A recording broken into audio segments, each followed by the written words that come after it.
4 दिसंबर 1971 रात के करीब 10:30 बज रहे थे।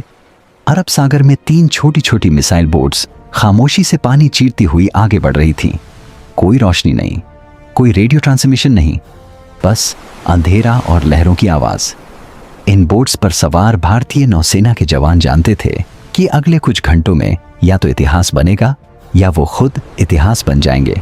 उनका निशाना था कराची, पाकिस्तान का सबसे बड़ा बंदरगाह, उसकी नौसेना का दिल और उस रात उसकी सबसे बड़ी कमजोरी। कहानी की शुरुआत कुछ दिन पहले होती है। 3 दिसंबर 1971 की शाम पाकिस्तान ने भारत के हवाई अड्डों पर अचानक हमला कर दिया। युद्ध शुरू हो गया था। जमीन पर भारतीय सेना तेजी से आगे बढ़ रही थी। आसमान में वायुसेना जवाब दे रही थी, लेकिन समंदर में अभी तक खामोशी थी।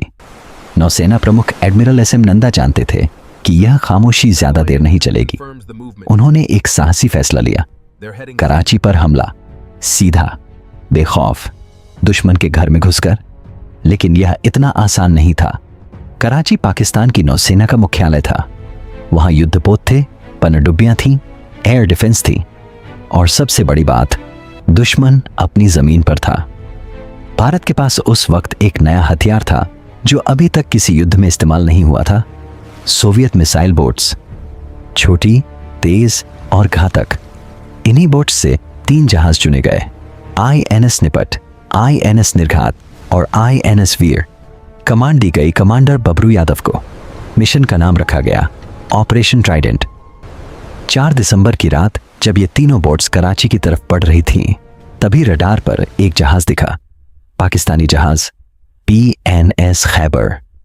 बिना एक पल गंवाए निशाना साधा गया। स्टाइक्स मिसाइल दागी गई। कुछ ही सेकंड में खैबर में आग लग गई। वो डूबने लगा। पाकिस्तानी नौसेना को अभी तक समझ नहीं आया था कि हुआ क्या है।